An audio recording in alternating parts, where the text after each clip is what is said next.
I just like seeing everybody coming in from. Telling us where they're from. You Oh. need a microphone. I was looking for my paperwork and I took my microphone off. Welcome to the show, Nicole. Welcome. It's good to have you here. Welcome. Hi, everybody. Good morning. I feel a little closer. We might be a little closer. Yeah, I feel a little. We're in the Wood Whisperer home studio again today here. Yeah. I got a little surprise. Jason's here. Oh, Jason's here. Doesn't he have a job? Hey, Jason, can you take him out on a bike ride? He's been trying. It's not for not trying. He's been a good friend, and I'm going to be a good friend, and I'm going to let him know that just because he doesn't know where to go on his new job on Monday doesn't mean they don't want him. Yeah. You just need to get more aggressive. Congratulations. All right, this one is for all my homies out there. You know who I'm talking about. Oh, that's perfect. How's that, guys? You guys like that? I like that a lot. All right, we won't keep that. Am I your number one? Yeah, for today. Hey, I want to. All right. Oh, there's mine. Yeah, this is where it gets out of control. Let's not make this a toy. Oops, a toy. All right. So I don't have any notes in front of me. I have zero preparation for this. Nicole has the notes. Did it all. But first, I want to say welcome to the morning show. We talk about woodworking. We talk about some nonsense. Yeah. But most importantly, we answer your questions. And we have questions coming in live from the chat room, which Nicole will try to grab as we go. We have some pre-selected questions that come from Patreon, as well as the YouTube member area, the membership area. And we appreciate that support when you guys help us out that way. Very much so. I had just got a funny question from my mom. She wants to know what year we were married. I'm like, It's a damn good question, why don't Ruth. you know when we were married? Well, I don't really know off the top of my head. Oh, you don't? No. Where did they go? Hey, did we tell them our names? They don't care. If you're new here, I'm Nicole. I'm Mark. I honestly don't. There are just some dates that I have not memorized. So what is today? Today is February 28th. Yes. Today is National Science Day. Well, hey, that's good. I like that. I like science. And in fact, you probably haven't been well, maybe you haven't, or maybe you have. But you've been seeing things like, oh, the planets are going to align tonight. They're not really going to align. You're going to be able to see them, not with naked eye, but you'll see a lot of them. But tonight is a good, planet watching night. Okay. So I'm going to get my... your weird little telescope thing. I'm really... I can tell you this.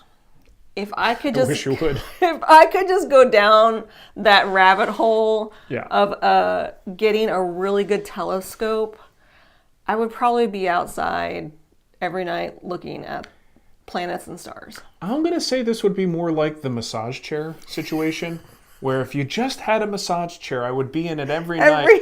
And I think you sat in it twice. No, so I've done it more. I'm going to call this a massage chair thing. I'm fascinated with the sky. You have the best intentions. I know. Hey, and this mug, since we're home, we use our mugs from home. I got this in Maui when we went. This was a Maui I remember that mug. You know what I've been looking for? A woman made. Curious if you guys, well, that makes a difference, right? Curious if you guys have a solution in the shop, or I know of the solutions, but I'm curious what you use in the shop when you have a hot beverage and you want to keep it warm. A lot of times we misplace those beverages, so you go maybe 20, 25 minutes later and it's cold. So of course you have your lidded thermal type cup, right? Which is not... Sure. Oh. Ava gave him that. Yeah, Mateo doesn't like it as much. But then so then you have to decide, okay, am I going with the plastic thing? I personally don't like lids. I don't like the lidded feel of plastic when I drink. The lid. I don't like the way the hot liquid makes the plastic smell in my nose, which is part of the whole process of tasting something. So I really do like having an open thing, unless I'm doing really dusty work, then you got to have a lid. Right. So I was thinking about going old school, because I know they make the self-warming mugs, like the Ember mug and a bunch of other brands, but I don't want the extra weight. Sure. I don't need another battery in my life. So what I was thinking is I might go back to the simple little hot plate. Remember I used to have one of those in my office, just a simple little on-off or maybe 2 or 3 heat mode hot plate that you could just kind of set your coffee down, and when you come back, it's not going to be super cold. What do you guys do in the shop? I'm curious what people do. You know what I've been seeing a lot of in TJ Maxx is candle warmers. So it's this thing. I thought you were going to say middle-aged white women, but that too. go on. He's not wrong. Women that look like you. Love it. I love it so much. She goes in, these are my people. I love your Stanley mug. I don't buy Stanley mugs. I also love those yoga pants you're wearing. And I'm not even going to ask you where you go to yoga because I know you don't. But go ahead. You're so mean. It's just in my nature. I know. So you made me forget what I was going to think about. You went to TJ Maxx. So I saw these things. So typically with candles, you light them, you get a flame, blah, blah, blah, blah, blah. They have these new things now. I don't know. They might not be that new. Yeah. Apo says, just stop working, drink coffee, and stare at my boss menacingly. I didn't mean to interrupt you, but you can go ahead. But they have this, it's like a light that shines down on the candle, and it like it's I guess the light is so hot that it heats the candle without a flame. Yeah. So you get the smell of the candle without fire. Isn't this you have these around the house, the little cups that hold the wax? You plug them into the wall? No, well, you have to have special wax balls for that to drop into. I'm just talking about a standard candle that you would get and you put it underneath it and it's like a dome light on it. Wow. I'm just saying you could probably use that for your coffee. A heat lamp? A heat lamp? That's a very cost-effective and energy-efficient solution. I am seeing a lot of your suggestions and everything. Yes, yeah. I like where your guys' heads are at, but I'm seeing some good Robert options. Price, you're so nice. Thank you for the super chat. To kickstart getting Mark a middle-aged white woman for the shop. I could always use one. You know? He already has one. Yeah, but I mean, it's good to have a spare. Look, my Uncle Joe. Oh, you need to just stop. My Uncle Joe. You just need to stop right now. Did not give me much advice in life, but the one piece of advice he gave Uncle me Joe. that has stuck with me since I heard it from his lips is that he said, Mark, women are like tires. You always need a spare. Yeah. I'm not saying that that's something we should share with other people. No. I just shared it with you. It's up to your discretion if you want to share it with your children. But that's what Uncle Joe told me. Uncle Joe's full of duty. Uncle Joe was happily married for quite some time. So he has a spare woman on the side? He very well may. Probably has a spare tire, too. Oh, my God. Aren't we supposed to do woodworking I think we too? are. So, we're a little punched. I haven't done any woodworking all week long. I've been dealing with Mateo at home. He's not been well. Things haven't been going great on that end, so I'm a little bit punch drunk. And I really just want to get back to the shop and finish messing with the CNC. You don't know what you're going to get with this episode. Yeah, I really want to continue with the CNC. I was working on the spoil board, had some issues where I was getting a weird buffer where my 0 home point was kind of getting pushed in. I got more information. I need to go back and execute. I need more MDF. And and here I am doing a show. So I'm going to continue our thank yous.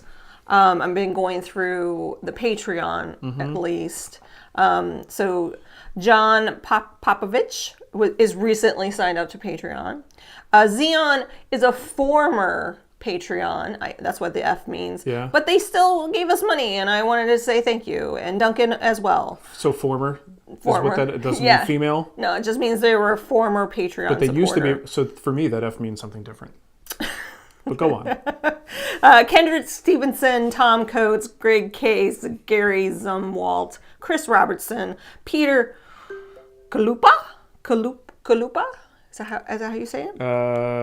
Brad. Kalupka.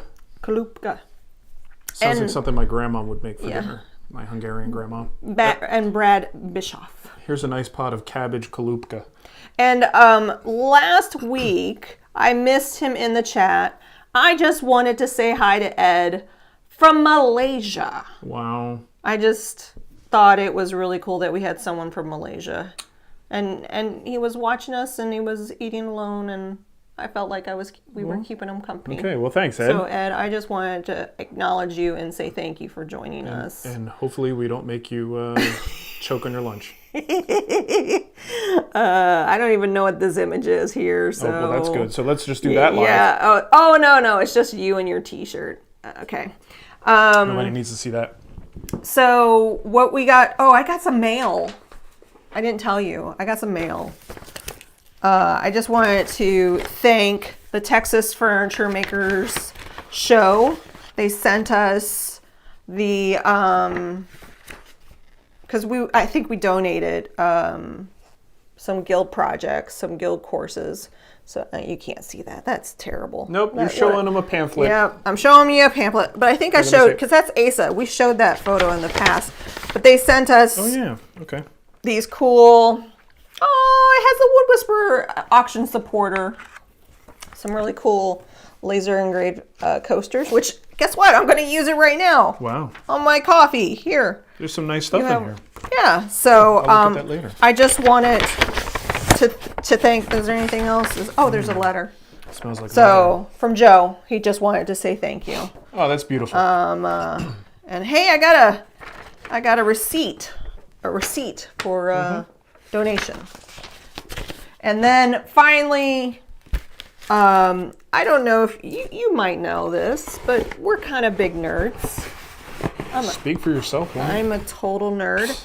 And I ride a bike. And one of my favorite people in the nerd world is a guy by the name of Liam O'Brien, who does a lot of things. I met him through voice acting. He's the voice of Illidan Stormwind in World of Warcraft. And he did this thing on this service called Streamily. And I had him sign me a poster. Oh, look at that. You can't even see it because it's green in the background. It's Illidan Stormrage. Oh, look at me. I'm Illidan. Was that all his other characters he did? So I originally, and then he was also a ton of voices in Fallout New Vegas. And he was one of the male prostitutes. And I texted him, like, are you a male prostitute? And he was. So he signed that. He's right there in the middle. That's the actual person. Wasn't he also Gollum in one of the Middle Earth? Yep. He was War in what was that? Was the game called War? I don't know. I think it was. But he was also Doctor Strange in Marvel Rivals. So he's amazing. Look him up. His name is Liam O'Brien. That's cool. He's just a cool guy. I love him, and I just wanted to thank him because I just asked for the Fallout one, and he added in the 2 extra ones because he knows what a giant nerd I am. Cool. So thank you, Liam. Thanks, Liam. I'll put a link to his stuff, but he does a podcast. A Dungeons and Dragons podcast called Critical Hit. And him and his voice actor people do it. And they've been doing that for like 10 years, I think. You don't care. Nope. I'm just here to talk about woodworking, Nicole. All right. Well, tell me about the CNC. How far you've gotten? I already did. Did you? I said it earlier when we were talking about why I'm not at work. Well, I saw a video. Yeah, the spoil board is underway, but okay. I have things I have to fix, and I need to get materials, and I need to be at the shop to fix it. So I am stuck until that happens. We got a class starting next week, so I have to prepare for that. So the shop is a wreck right now. So we do have some questions from Patreon and from YouTube. Okay, I don't have any in front of me to read. So I'll read them. It's okay. But if you have questions, I'm monitoring them in the chat, and I will be highlighting them for me to come back to as we kind of pepper through, so we can keep the pace going. And if you have anything to add, feel free. It's the Nicole Show today. I am here to provide a service. And that is, number 1, listening to you talk. Number 2, answering questions. I'm good with both. You sure? Yep. All right. I just want to make you smile. I'm good. I'm smiling. I'm smiling on the inside. All right. This question is really tiny. Oh, it's from Keith Keegan. He was at our first Barstool class. Oh, okay. Yeah. So Keith says, hey, hope all's well. 2 easy questions for you. We'll see, Keith. Not always the case, sir. What was the new stapler you used during the Barstool class? That was, I think that was all I could get locally. I wanted to get a pneumatic stapler for upholstery. What I really wanted was one exactly like my old wire, porter cable. That has the very, very thin staples. All I could find was a Arrow brand pneumatic stapler that makes the thicker ones. It was just like at Lowe's. Harbor Freight. No, Lowe's or Home Depot. Yeah. And it takes like regular staples, but also, ones that are like on a smaller size range that still worked for the upholstery. Not my favorite because they're a little wider. I really like the ones that have a very thin wire staple. So, but it was Arrow. If you can find something that's like a true upholstery stapler that actually takes, I don't know the terminology or the name designations for the different types of staples, like T50, I think, or something like that is the one that the Arrow one takes. I like the thinner ones. So if you could find one of those, I would suggest that over the Arrow stapler. See, I thought he was talking about my new red swing line. No. that I got. You're excited about that. Excited What was the about second question now? His second question was, where did you purchase the fence for your drill press? Oh. And would you recommend it? I would. That is actually, so let me see. I know Andy was working with them for a while. MagSwitch is the name of the company. Yeah. And he developed a drill press fence that's magnetic and uses the magnets as part of it. We used to have codes and links and affiliate stuff with them. I just don't have it all off the top of my mind right now. Drill press fence? Just type what you got there. You should find it. Of course, check. I have it set.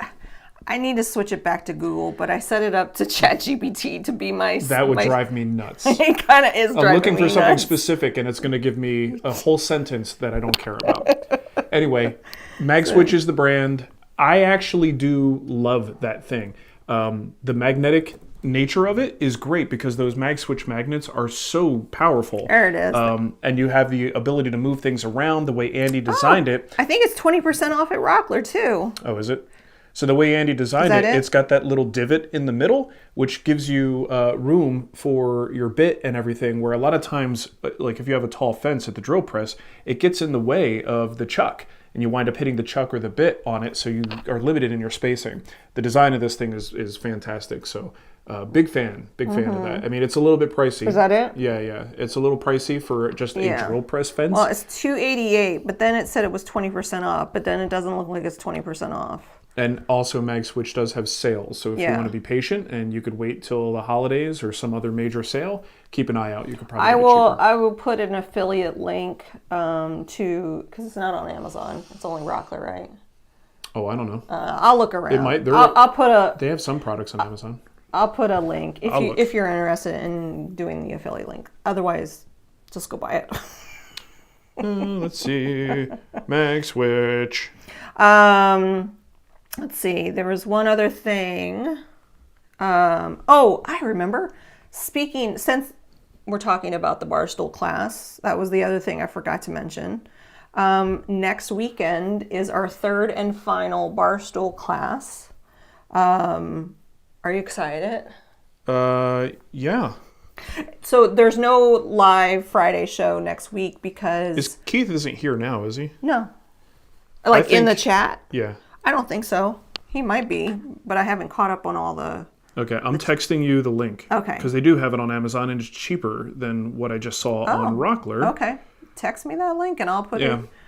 It's great. I mean, like I said, this is where, we start to get to a point in woodworking, especially as a hobby, where you get past what do I absolutely need, and you just try to keep refining things. And it's no judgment. It's, I do it all the time. I just want things to be a little bit better, and a little bit better, and a little bit better. There's the link, the Amazon link, the Amazon affiliate. Oh, wait a minute. You're not supposed to buy anything today on Amazon. I don't think we should get into that. Okay, we're not going to get into it. But there's the link, and make your own choices. Make your own choices. Make your own choices. We're not going to judge you. The official stance today. So next week, God, I can't believe how fast the third class came up. Like, boom. Oh, yeah, the time between classes time was between classes. teeny Teeny, because of February, I guess. But, so there's no show next week. But we have our first husband and wife couple that's going to be in class together, Chris and Agnes. Then we have Keith Whitmore, which we know I remember Keith, yeah. And we have Chris number 2, so we have 2 Chris's in the class. And then we have Meg. So cool. I'm super excited to have all 5 of them. I sent them an email last night to kind of give them the rundown of how everything kind of works, but I basically bug them a lot. Did you tell them about Pantsless Saturdays? I did not. Okay. I did not tell them about Pantsless Saturdays. Or the Friday ice cream social? We could do that. We could, come in for ice cream. We could go. Ooh, we could go to Andy's. It's starting to warm up here. Yeah. Hopefully, by saying that, I just didn't jinxed it. Create a blizzard on Friday. So okay. Check Klaus. Check Klaus. Klaus. Just did a super chat. Please use for medicinal Dunkin's coffee. Dunkin's is medicine. That should be their tagline. For people with problems, Dunkin's is medicine. It is interesting to me, the tribalism that happens with coffee. And we are in the process of getting our own coffee made, which I'm so excited about because Well, it's taken a long time because it takes a while for Oreo to poop out the beans. Have you heard of that? Yes, I've heard of cat poop coffee. And look, it's only a few beans at a time. When we get enough, we're going to start selling them. That's not what we're doing. No. We are partnering with our friend Tyler, who is a veteran-owned bean roaster. Yeah, coffee roaster. Yeah. So I bought, he has 4 styles, and the first 2 I love. So he's going to create us a special blend, and we're in the process of kind of ironing all those out. And I'll do a pre-order if you'd like to have. I think we're just going to call it Woodworkers Fuel. Well, we did that with the mugs in the past, and I think it was fun, and we got a whole logo designed already. So, and I have a tumbler already that I haven't put in the store yet. Boop, boop. Someone says we should call it Backside Coffee. Backside Coffee. Only if you order the one that comes from Oreo. But the other one, if you've been around for a while, we had a really cool mug that was Woodworkers Fuel, and I think that's what we're going to call the coffee instead of spag beans. Nobody wants to drink spag beans. Hey, nobody wants to use MARC juice either, but that's what I called it. It's funny you mentioned that because I did have a woman ask me from Facebook, her name's Sherry, she said, "Hi, I can't find the post, but how do I properly dispose of leftover MARC juice?" Did you say, "Well, you've come to the right woman"?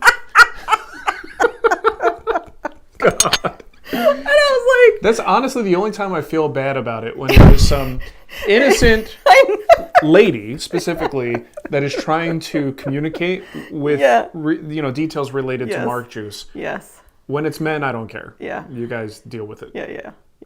Do you have an answer? Just me being a gentleman. How do you get...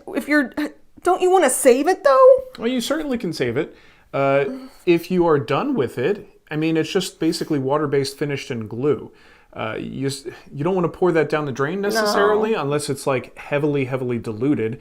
But anytime you pour that stuff down the drain, you risk it kind of just getting stuck to the lining of your pipes and things. Yeah. It's water-based. If you are really looking to just trash it, you could put it into a container and throw it in the trash, a closed container, or you just leave it in a wide container and let it evaporate. Once you're left with solids, then it just goes into the trash. So would you put aluminum foil down and then put it on it so it's not going to make whatever it's in gunky? Why would you put aluminum foil? I don't. What's evaporating? Like a container. Yeah. Well, I don't know. I would just put it in a disposable cup or a jar or something from the kitchen. Or if let it evaporate and then throw the whole thing out. But I'm saying I don't want to throw the whole thing out. I just want to Like, We'll put it in a jar, put a lid on it, and use it again later. Are we not communicating? we're not, we're off. Like, you're here, I'm here. I'm saying you put like parchment paper or aluminum foil. Haven't you seen the hack where you, when you're draining the grease, Yeah. you put the aluminum foil in, and then and the idea is that it captures the beef but lets the grease be in there or something like that. Yeah. No. So you have the strainer, right? I'm just stuck on capturing the beef. I don't know what we're talking about. But my whole point is there something in MARC juice that will leave a residue behind after the water evaporates? Yes. Okay. All the solids will be left in there. So what I'm saying is she can use like aluminum foil or parchment paper to put in the container that she doesn't want to throw away. Yeah, but why not just use a tomato sauce can or something from, just put it in something you're going to throw away anyway. Okay. A finished orange juice bottle, right? Okay. Like, I don't know why you would go through the extra trouble. You throw stuff away all the time, right? Okay. Are we Yeah. simpatico now? All right. So tell me about what was it? The beef? Something about the beef. Where's the beef? Tell me more about the beef. Where's the beef? You catch the beef. Bruce, thank you. He just wants to say that the 20-ounce tumbler that he got keeps hot and cold drinks. Better than a Yeti. Well, look at that. Not bad from China. Do the best we can. We do the best we can. Okay. Take that, Yeti. So, like I said, I'm pulling questions from the chat as well. I did have, based on, I want to know what Harry means, because he said Buy a Celestron. He won't regret it, Nicole. I think I'm guessing that's a telescope. Sounds like an old TV. But it probably is a telescope. Yeah. No, she won't regret it, Harry, but I will. Maybe I can get it at Goodwill. Nicole, you are not getting a Celestron. Just letting you know. Hey, Celestron, you want to partner with the Wood Whisperer? Yeah, coming to the next Wood Whisperer episode. Nicole. Hey, we want to talk about our friends at Celestron. Have you ever seen crap in the sky that you'd like to see more clearly? Well, check this out. All right. Thank you for the recommendation. Good one. Thank you for making me laugh too. Dean King. I'm building an ash table. I love how Tay Frigg says ash. Mm-hmm. I want to make the grain pop. I like to do a dark and then sand it back. What product would you recommend for the coloring? So investing LED as top coat. What I think I need to know is, I'd be curious what this ash looks like. Is it figured in some way? What are we popping? So when we talk about... is it bulbous or flat? I'm sure it's flat. When we talk about popping, what we usually are referring to is if you look like a figured maple or something, you've seen this on guitars, is a common place to have like a beautiful popped starburst kind of color, a sunburst color. Doesn't our neighbor want to do that with his table? A starburst? He mentioned something about that. But when you're popping, what you're trying to do is if you have a grain sort of undulation happening, where you have pockets that will absorb more finish and more color than other areas. So if you hit it with some kind of a coloring agent, some kind of a dye, and then sand it back, you're basically leaving the dark stuff in the deeper pore pockets. And then when you sand it back, you expose some fresh wood on the parts that didn't absorb as much. And what it can do is really accentuate that striping pattern that you might have in like a figured maple or a curly maple. So if the wood is not figured and you're trying to do this, that begs the question of what are we actually trying to do here? So in ash, you're talking about, a fairly open pore structure wood. If you put dye on it and sand back, what you might do is something that makes the grain more visible. That might be your goal, right? So I just want to make sure we're talking apples to apples and we're on the same page with what you're actually trying to accomplish. Because if you're just trying to make ash's grain look more obvious, That wouldn't be my favorite thing to do, but it's your project. You do what you want to do. But I would probably recommend some kind of a dye. Generally, you can buy powdered dyes. You could even use a stain if you wanted to. But I do like the idea of going with something that's water-based, ideally, because you're going to sand it back. Any raised grain, you're going to sand back anyway, but it dries quick, right? If you use an oil-based coloring agent, it's not going to dry as fast. The water-based dries quick, so you can put that dye layer on there, sand it back, and then start building your coats of finish on top of that, and you have a quick dry time. But I think that would be, regardless of what your goal is, that would be the way you want to do that. You want all that color particles to go into either the thirstier grain areas or drop into your pore pockets to help accentuate that grain pattern. Mm-hmm. All right, so I just wanted to thank. This is my. He said Critical Role. So, Critical Hit is another podcast, and I always get Well, Critical Hit was out first. Is Critical Hit Stevens? Yes. Okay, so Major Spoilers is a really great comic book podcast, and they do a podcast called Critical Hit. Right. They were first. They kind of kicked it off, honestly. I don't know. I don't seemed follow like that arena, but they've been doing it for a long time. Critical Role is Liam's, and they do it video. Yeah. Whereas Stevens is audio, from what I understand. Yeah. And then Critical Role exploded. Critical Role exploded big time because it's like famous people, voice actors, like. Well, they're funny, talented, like really talented. And so is people. Steven and Rodrigo. I love Rodrigo. Yeah, they're funny and more of like, you have a bunch of funny guys that you want to play D&D with on a Saturday night, kind of funny, not Hollywood funny. Right. There's a difference. Yeah. So if you're interested in any like Dungeons and Dragons, like if you're Dungeons and Dragons curious, Critical Hit and Critical Role are both two great places to kind of start. Honestly, if you have Amazon, check out Amazon's live channels. There is a whole channel devoted to Dungeons & Dragons called Dungeons & Dragons Adventure. Mm-hmm. I'm obsessed with it because they play the old 80s Dungeons & Dragons cartoon, and I just turn it on, and it's that passive kind of TV. So anyway, I just wanted to thank you for clarifying that. I sometimes mix them up. So we got a question here from... where did Keith? Josh Dudek. Hey, Mark. I haven't. Did you have a word? You feel at home? Yeah. Yeah. Make it so. Okay. I have a memory that you made a bench or seat that lives in the shower for the lady in your life.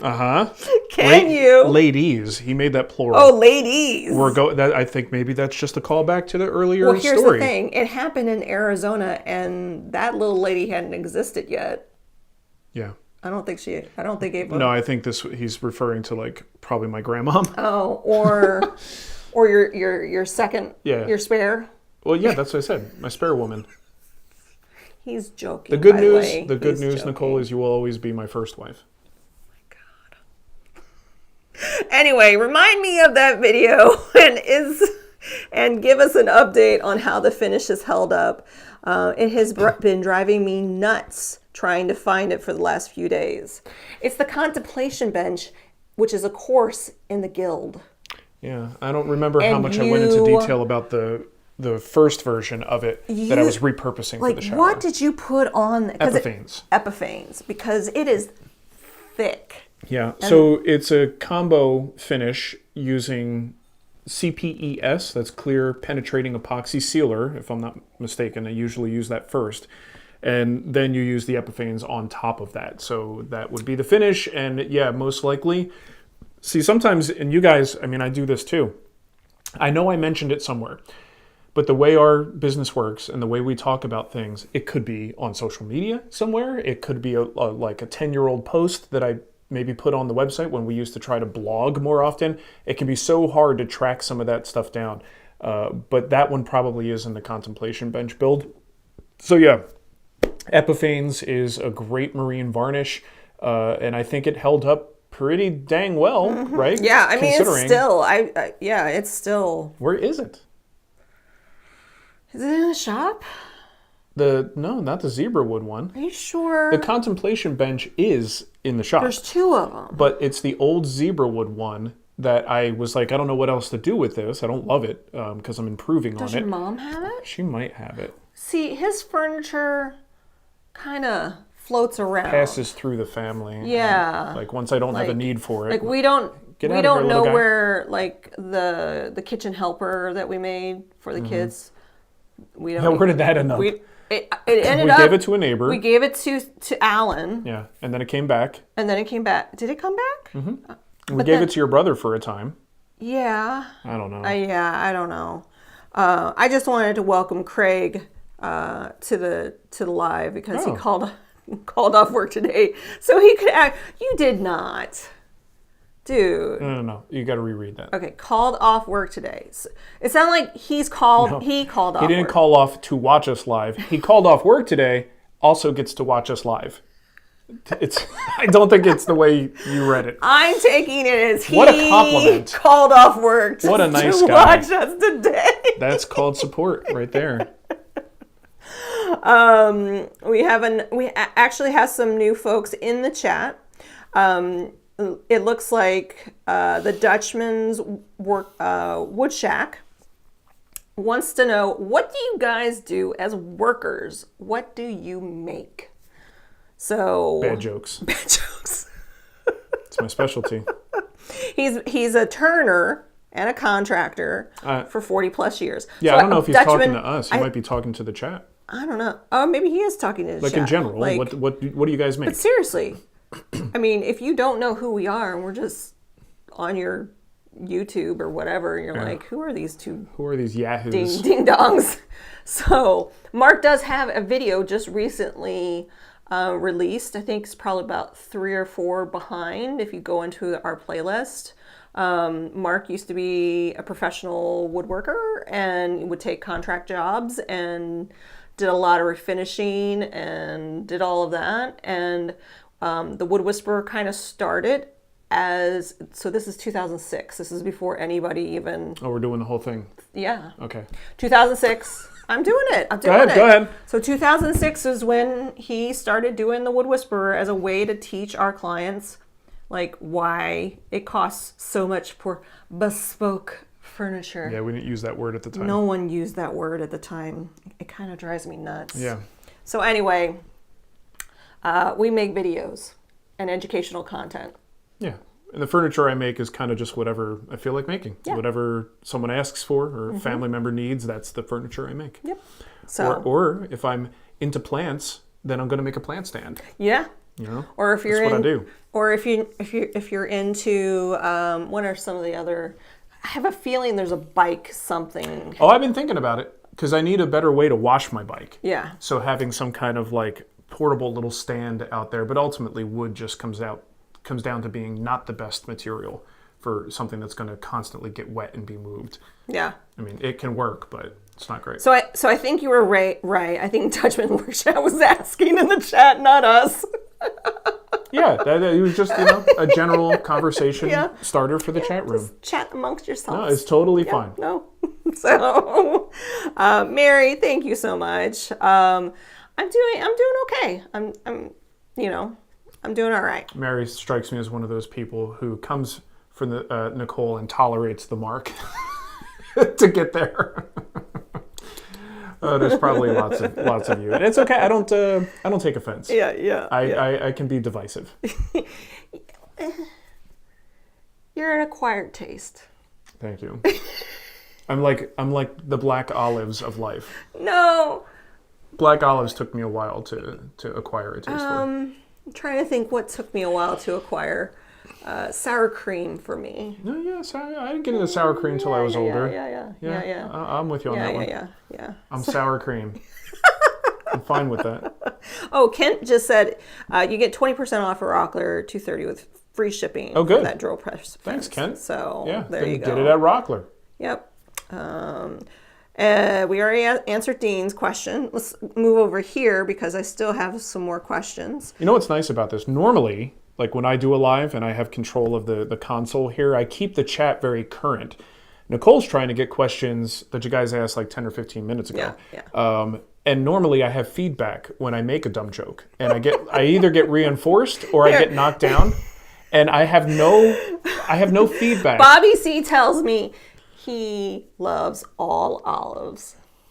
So good for you, Bobby. There's your feedback. Yeah, I'd like. And tomorrow, so come for Mark, stay for Nicole. Yeah, I don't have any feedback to know if any of my jokes are landing.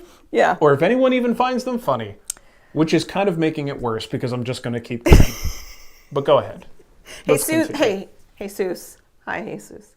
Does anyone have Ultra Shear's new jumbo compressor bit?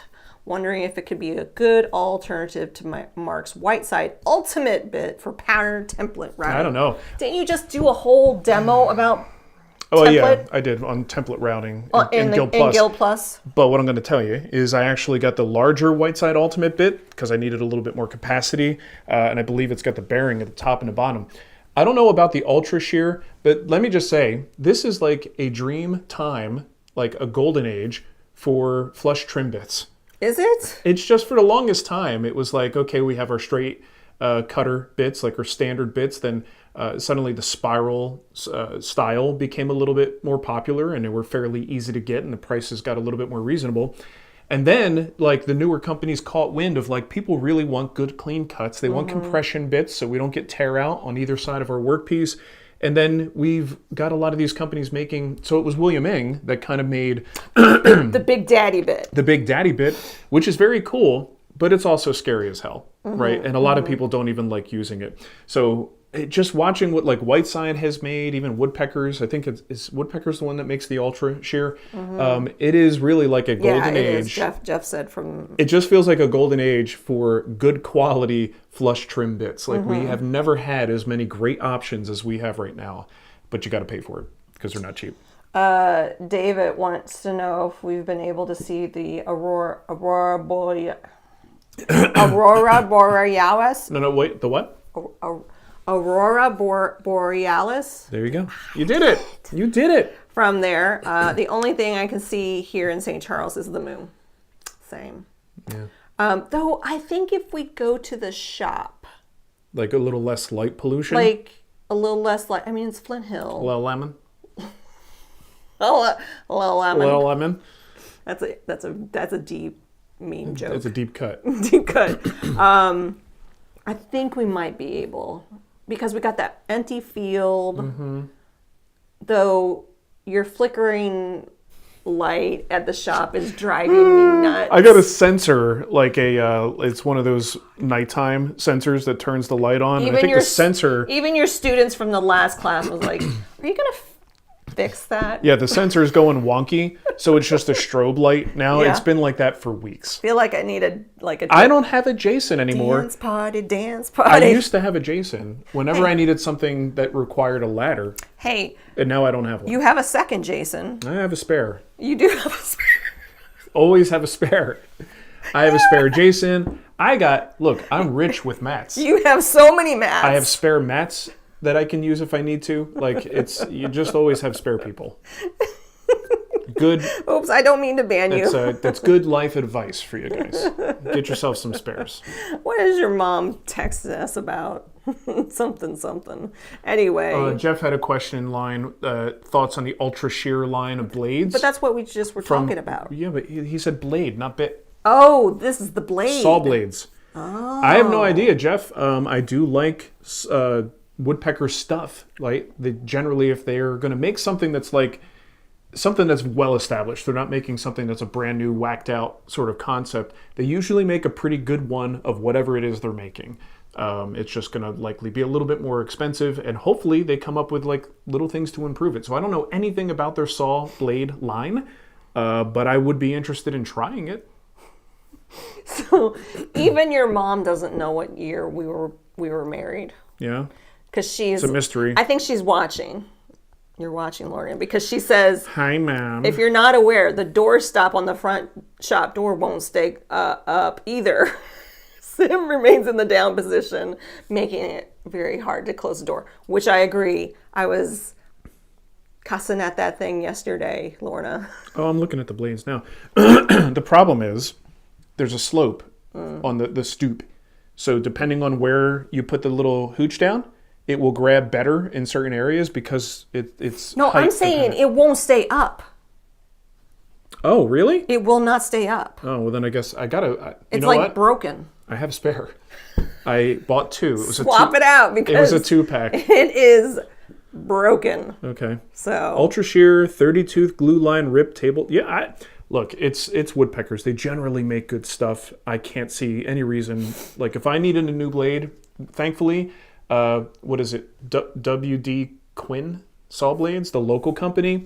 They got my back. I like those guys. I probably will buy all of my saws from them because it is a local company and they're really, really nice. But if I didn't have that, I probably would buy one of these Woodpeckers just to give it a shot. Bruce recently soaked some bar clamps in vinegar to remove some glue and turn the bars gray. Any thoughts as to why I left them in the vinegar for about 24 hours? Well, you have acid interacting with metal and some sort of reaction is happening. Yeah, There's that's what Rick said. Some sort of tarnishing is occurring, and if it's not too much of an eyesore, I mean, your clamps probably look really cool now. Like, I don't think it's a problem. I mean, if you take, vinegar and steel wool, and you can kind of make that, homegrown chemical dye solution for ebonizing. It's just a chemical reaction. It's also, one of the things where you put like oak or something with wood glue and it touches your clamps and you get those black spots because the tannic acid in the wood is reacting with the water and then creating a reaction on the wood itself. So not surprising that it did it to your clamps. Ben Bodner's in the chat. Need to super chat for us. Hey guys, I have a what's a QS? Quarter sawn. White oak with a nice reflex, and I want to accentuate that while preserving the light oak color. Finishing suggestions? Okay. Thanks. What about fuming? Oh God, you want to send him down that path? Yeah, I thought fuming was cool. Okay. Traditionally, this is something that when people are doing quarter sawn white oak and your old mission style stuff, your stickly type furniture, fuming was the way they would do it with ammonia, like a really high quantity, high percentage ammonia. Get a little tint. Yeah, you would tent it and expose the wood to ammonia gas, and it just grays, and the longer it's in there, the darker it gets. Pretty cool. Legend says that this was discovered in a barn where white oak and animal peepees sat too long, and you had the ammonia gas. And that makes sense. That's what I heard, is how this was discovered. I will believe you. Yes, which is why I now pee on all my furniture. Yeah. So, Ben, if you don't want to deal with really... If you don't want to pee on your furniture. If you don't want to pee on your furniture, or if you don't want to go with this like really nasty ammonia, you got to protect your eyes with that stuff. Like, if you let that gas hit your eyes, Uh-oh. What the hell is that noise? I don't even want to know. It basically turns to acid inside your eyes, right? So that's not great. So you got to wear goggles. You got to have the right kind of filtration on your mask. So it's generally something that I don't recommend people do. I don't think it's worth it. Let's see. There was an article quite a while ago in Flexner's finishing. No, not Bob Flexner. Jewett. So Jeff Jewett has, you probably find an article on his website, but it was a substitute system for doing exactly what you're trying to do, but with, I believe, a combination of shellac and different types of dye stains. So I would look into that. There are ways to do it, but he really broke it down into a systematic process using much safer materials and getting a pretty good result. Nice. Said, I feel personally attacked. I make elite, bespoke, reclaimed mid-century modern furniture for pallets. Well, you're in trouble, man. You do have all the key words down, though. So you got those key words, man. You're probably doing well as a business. Oh, that made me laugh. I've been saving up. So Jason said, I don't do ladders. Oh, see, he's like me. I don't blame you. I don't want to do a ladder either. Let's see. I'm going to from the top. All right, we already did that one.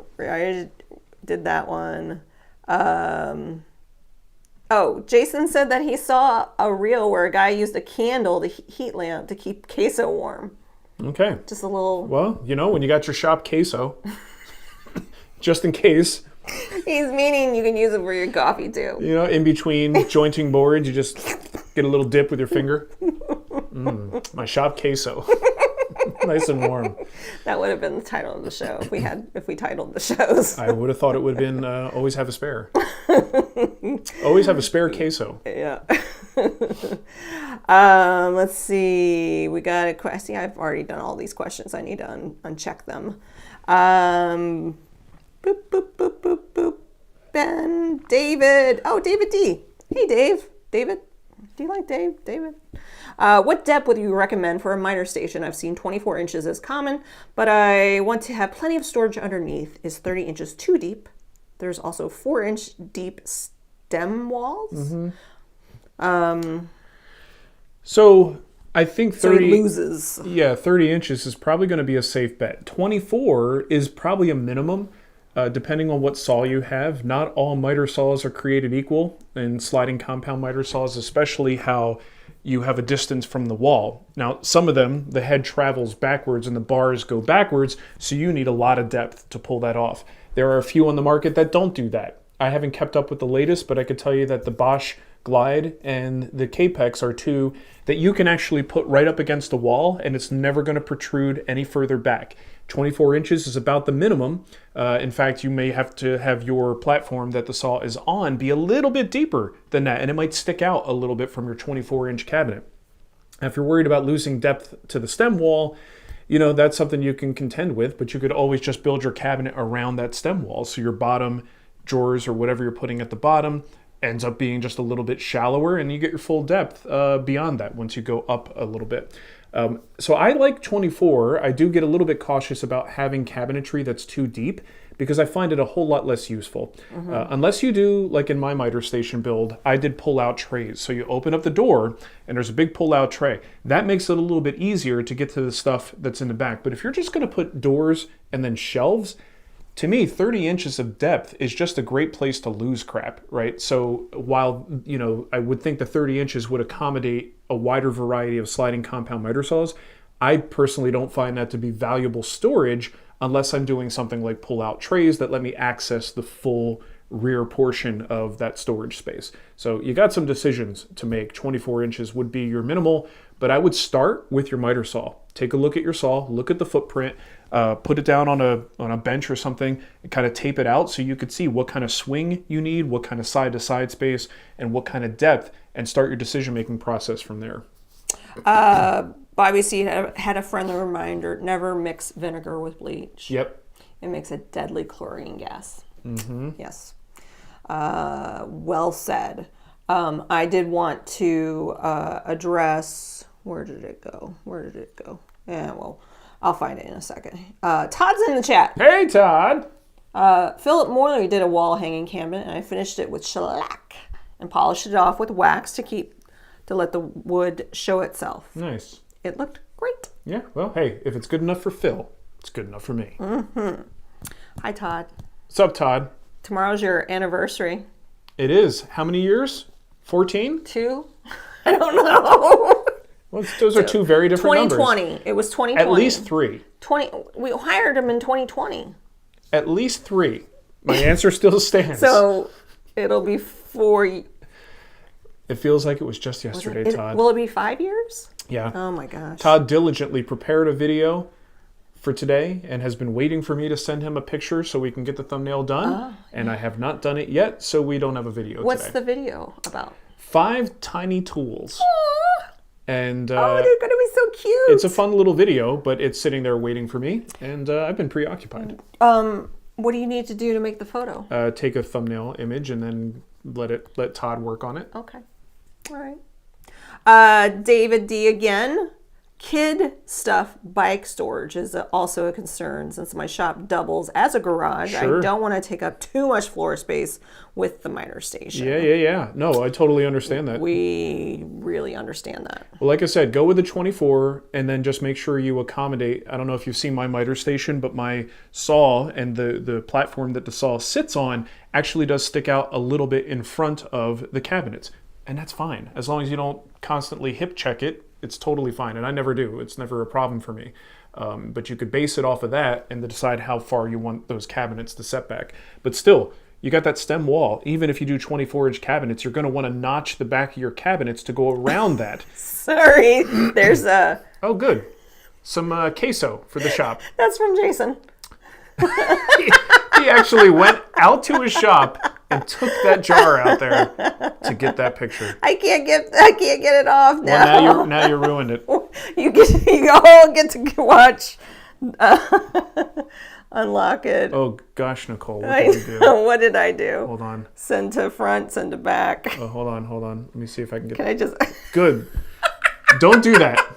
Whatever you just did, don't do that again. Okay. I may not be able to get us out of the hole. That was. But Jason, I love you. Nice job. Oh my god. What else we got? Let's clear out the... Jack Dalby. Hey Jack. Hey, Do you Jack. guys have an official TWW Blue Sky account? Yeah. I delete Facebook and IG. Yes, I am Nicole Spag on Blue Sky. Yeah, and I think I hid it under a pseudonym, The Wood Whisperer. It's hard to find. It's hard to find. No, actually, Yeah, you know how you can give your website? It's hard to find things on Blue Sky. Yeah, but you know how you could do like a website? Oh, that's right, you did. A domain-based name? Yeah. It's yeah. thewoodwhisperer.com Yeah. on Blue Sky. Yeah.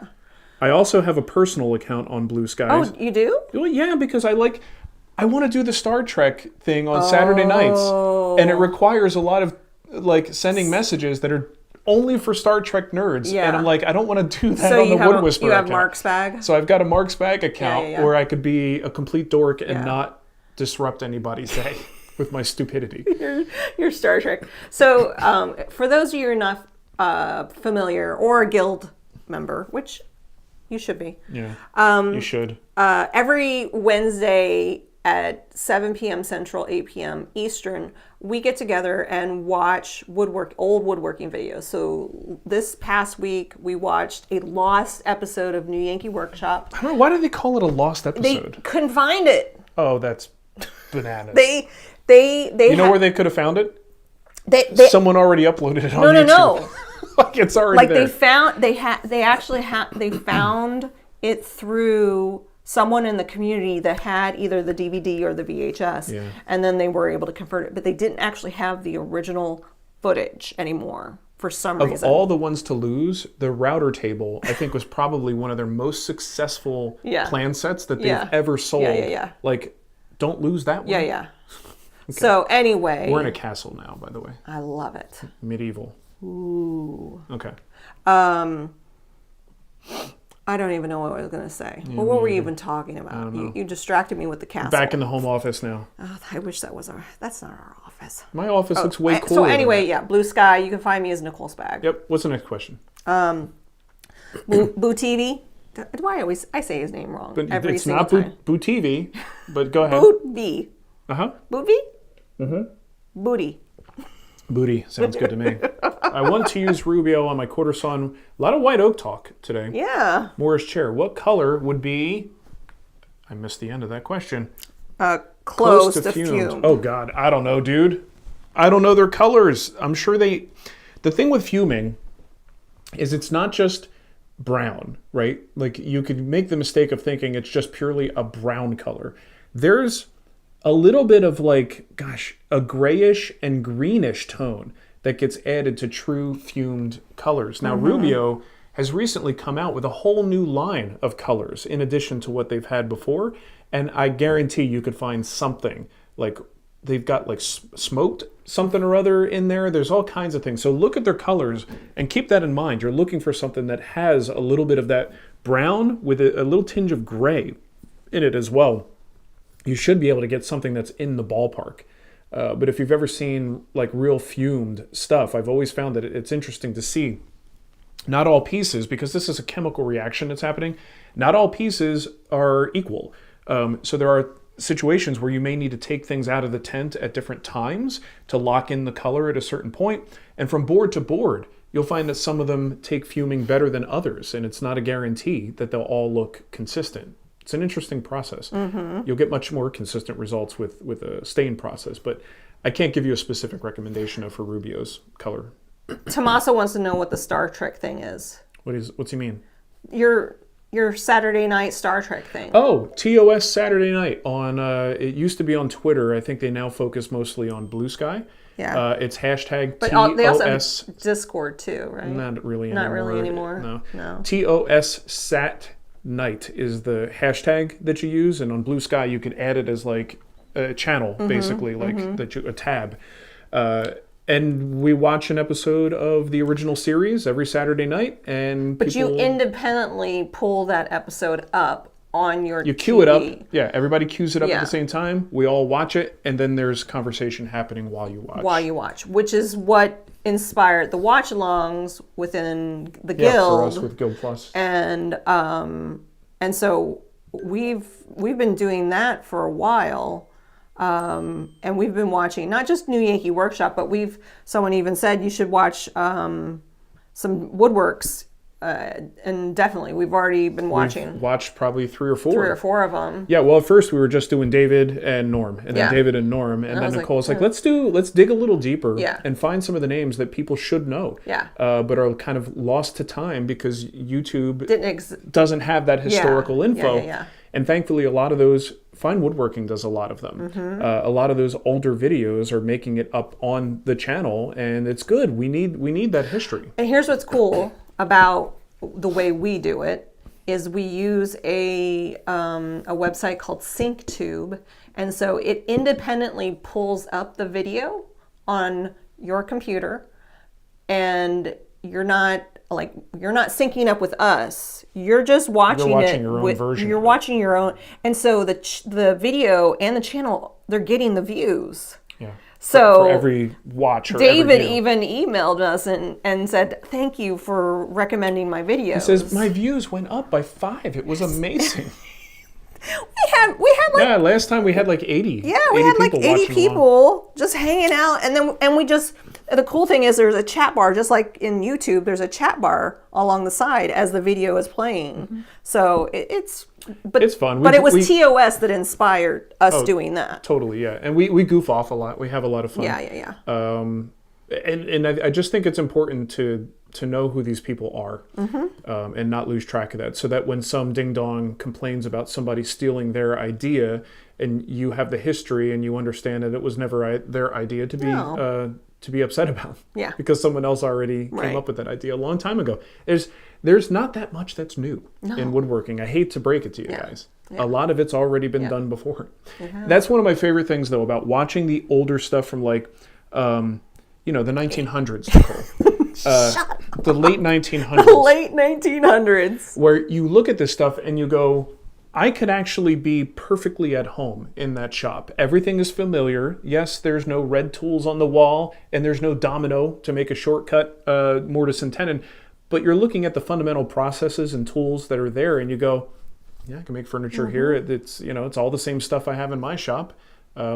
I just love watching that. And I think it's good to prove that point. I enjoy diving into the older crotchety woodworkers that sometimes talk smack about each other. Each other. Yeah. So well, no one's immune to talking smack. No, they're not. It definitely. Everybody wants to make Giggles. sure you don't mix ammonia and bleach. Yes, don't do it. Don't do that. Got a question here from Steven Goodlow. We know Steve. Sorry, I called you Steven. Steve. We went to a sugar fire with him. What do you use to lubricate the cast iron machines in your shop? Barbecue sauce. Go on. Specifically sugar fires. And is that different than what you use to prevent rust on them? Yeah. So it may not be the best lubrication, but I like to use dry lubes as much as possible on the turny bits and the things that can get caked with sawdust. So if you use like some type of grease, let's say on a worm gear inside your table saw, that's going to be a dust magnet, and the dust will build up until you wind up having to clean it out with some kind of solvent to stop, it basically can stop there's a stop inside there that helps with your blade tilt and your blade raising, and you get a bunch of caked on dust and grease over time, and then you can't get to the full extent of the range of motion. So my preference is to use something that's a dry lube. It's not necessarily going to be as like fun to turn and as easy to turn, but the dust will fall right off, right? So it's a compromise. You'll have no problem with rust because it's still a rust protectant, but it just doesn't attract dust. I favor those things for all the moving parts on my table saw. That is still, however, different than what I would put on the top of the saw on the cast iron for rust prevention. I've been using carbon method. That's a long story. You guys know, if you've watched some of the videos about that it's an ongoing thing for me to learn about, and I've said a lot of words about carbon method. I think it's a pretty good product, and I do think if you're looking for a low maintenance solution, that's a good place to start. But don't forget, if you're not in a super aggressively high humidity environment, wax can work too. You just have to apply it more frequently. I skipped over Richard's question. When making a lap joint in the middle of two boards, do you think it's better to have a crisp square interface, or would you ease the edges slightly to make the joint look intentional?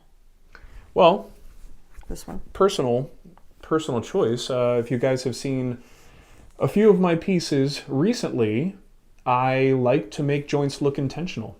So when I've been doing this, a lot of times when let's say you're attaching a leg to an apron of some kind, you typically are going to set that apron back. You're going to have two different planes. And what that does is it creates a shadow line that the eye can see that these are two different pieces coming together. If you have those pieces flush, you lose the shadow line. So one of the cool ways that you could play with that a little bit as a design element is to let's say round over where the apron meets the leg. So you would round over your leg edge and round over the end of your apron. And when they come together, you have two roundovers coming together like this. It creates a shadow line. So I think that's what he's asking. Would you accentuate the joint and make it more obvious and look intentional, or do you want them to be nice and smooth and flat? And that is absolutely a personal choice, and it also depends on what you're building and what the rest of the piece looks like. If you do that, you may need to carry that theme throughout. But sometimes you don't want to see the joint. You just want those pieces to come together nice and smooth. So I can't answer that question for you. Smooth brain. But I don't know exactly what your goal is. But I have been doing a lot of that double roundover situation on pieces that are sitting flush, because I think it looks a whole lot better. It just makes it look a little bit more textured and gives the eyes something else to see, and gives light more edges and surfaces to bounce off of, that I think just does interesting things visually. Yeah. We also have a question from Dennis Miko. Good morning, Mark. Do you have a skew plane? How do you use it? What method do you use to sharpen the skew blade? I'll stop you right there. No. You don't have. What is a skew plane? So it's a plane. Because I think of a skew chisel or a skew turny thing. The skew. It's just called a skew, right? So if you put a skew chisel in a body, like a plane body, that's basically a skew plane. Okay. For the most part. I don't have one. I don't like the skew. The turning tool. A lot of people are afraid of it because it could be dangerous if you don't know what you're doing. I don't have a skew plane. It's not something that I have a whole lot of use for, so I don't have much in the way of recommendations. But sharpening it comes down to sharpening anything else. Either get good at doing it by hand, or find a jig that will hold it for you and make that a little bit easier. Harold's live in the chat, and he's in St. Louis. Having trouble finding a good lumber supplier. Where do you shop for your lumber? Well, I know you asked about lumber, but let me tell you about Union Loafers. Since you're in St. Louis, if you want to get a taste of what real pizza tastes like, I highly recommend. It's our new favorite pizza place in St. Louis. I highly recommend Union Loafers. Union Loafers. Maybe stop there for lunch on your way to getting. If you go for dinner, you have to do a reservation, though. Yeah, but for lumber, St. Charles Hardwoods. So there's St. Charles Hardwoods. in St. Charles Yes. that is decent. It is a place that's they got a woodworking store in there as well. They may not have the widest selection, but great people over there. People. I've been working with them almost exclusively on most of my purchases But for there's sheet also goods and lumber. You-Pick Lumber is in the area as well. I've never been, but I hear good things about them. And the place that I have been partnering, we talk about Craig. He's often in the chat room where we go on big purchases, and he shares his supply with me. He shares the love. He goes through the trouble of actually going all the way down there to get it, and then lets me come and pilfer his supply. Is East Perry Lumber. Yeah. But you do have to buy a lot from them in order to make a purchase there. Yeah. So. And I was trying to find there is a small mill in Arnold, Missouri, and I'm blanking on his name, and I'm trying because I was just talking to him about his stock too. It really depends on what you are looking for. Isn't there also Schaller, Schaller? Yeah, sawmill in Arnold. No, I don't think it's that one. So Schaller Hardwood Lumber is a place in Green Park, Missouri. So Schaller. Jason went there once for me to pick something up. I've never been there. Okay.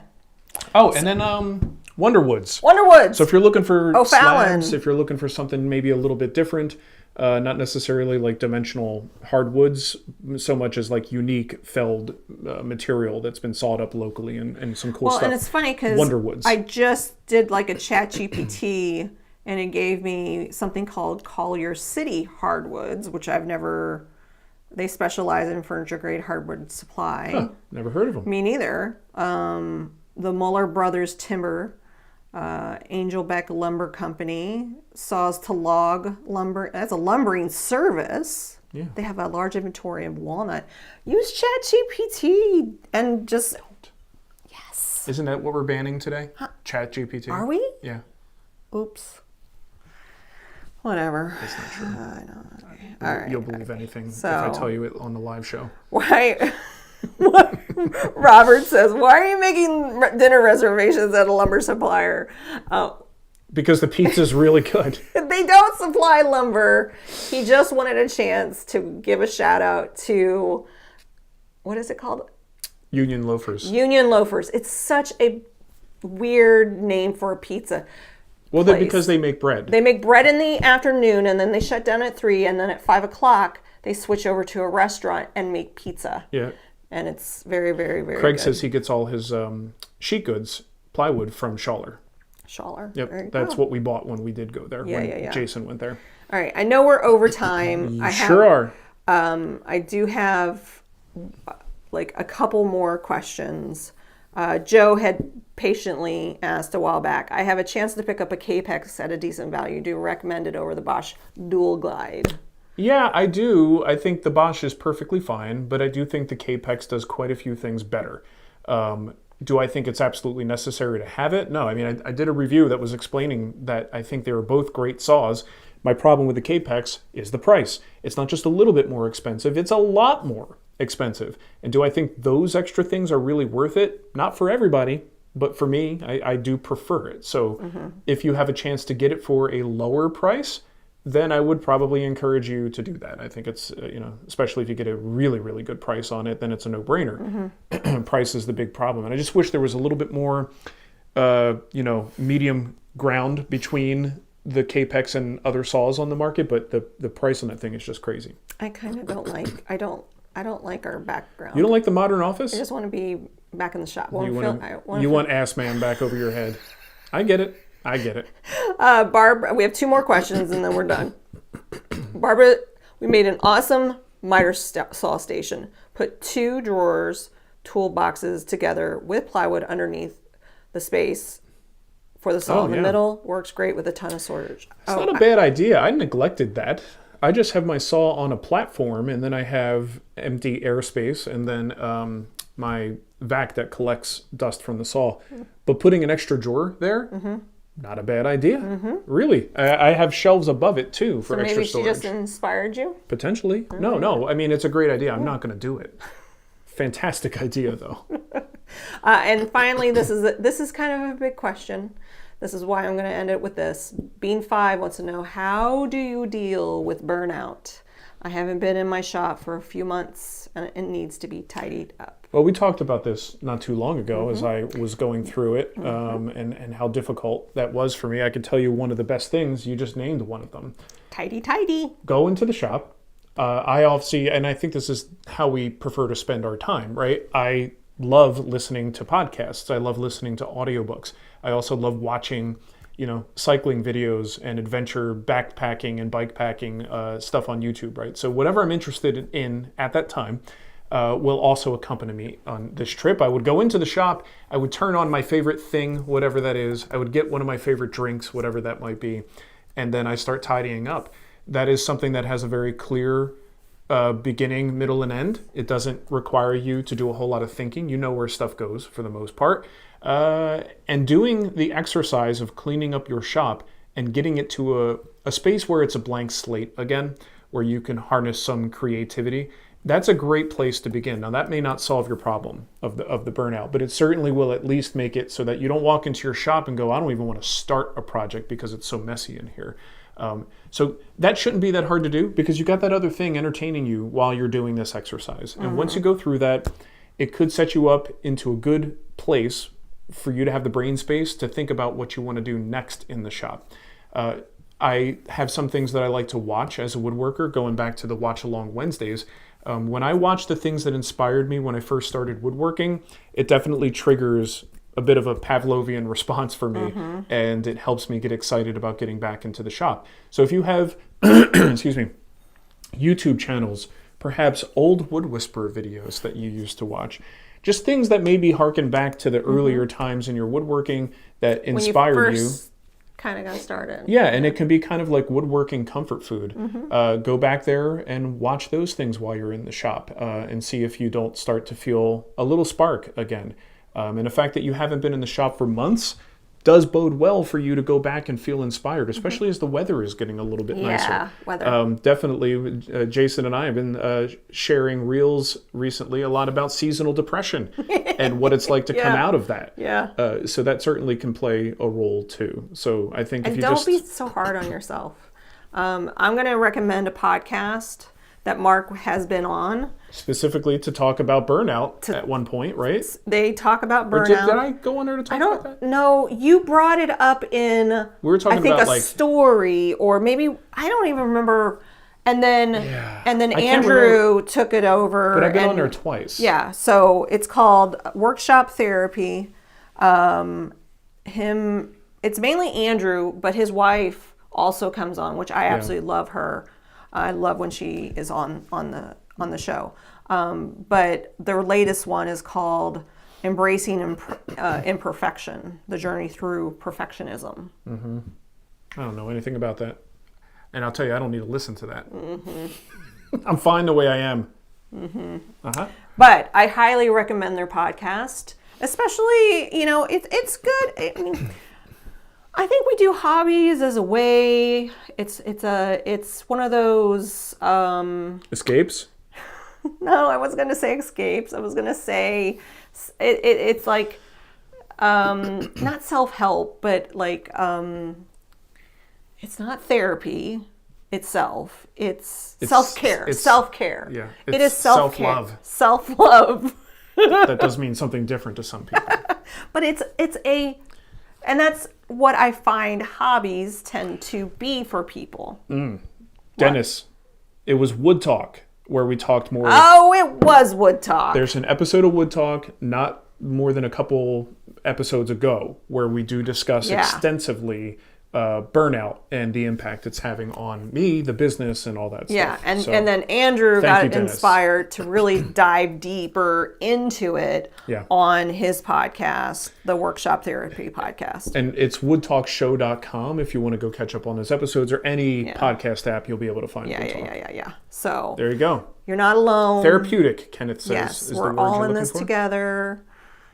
Give yourself some grace. Yeah, I like that too. David's got a good point. Not to say, not to condone retail therapy, but sometimes buying a new tool and learning how to use it, like you get a Shaper, bad example because it's expensive tool, but you get a Shaper Origin. Yeah. You go into that you could really deep dive and really preoccupy your Yeah. brain with learning how to manipulate that tool. New- All to find out that your templates are too small anyway. New and novelty.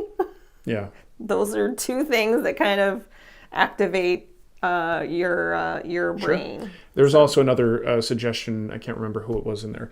But think about complementary hobbies that work well with woodworking. Yeah, things yeah. like 3D printing, Oh, yep. It was CNC, laser. Stromcaster. Yep. Stratocaster. Stratocaster. No. Strato. Stratomaster. You're contagious with this crap. Stratomacaster? Okay. It's clearly a play on Stratocaster, but now you're messing 3D me up. printing. Yes, 3D printing, lasering. So my current path has been 3D printing. Now I'm really into lasering. Like my hyper focus right now is lasering, and I think eventually once I feel like I've kind of done that, then I'm going to move over to your CNC and play around with that CNC. I'm not sure about that. It's my shop too. Yeah. Yes, it is. So, but hey, we've taken up a lot of your time. I would just want to thank the 209 people that stuck around with us. Yeah, they Usually we have enjoyed it. more. They're like, we gotta go. This is a long one. Talking about Liam again? All right, I'm out. Okay. Well, thank you for watching, Yes. everybody. We hope you have a wonderful weekend. And we'll see you, I guess, Not next week. We'll see you when we see you. We'll see you the week after. There you go. Have a great weekend. Bye.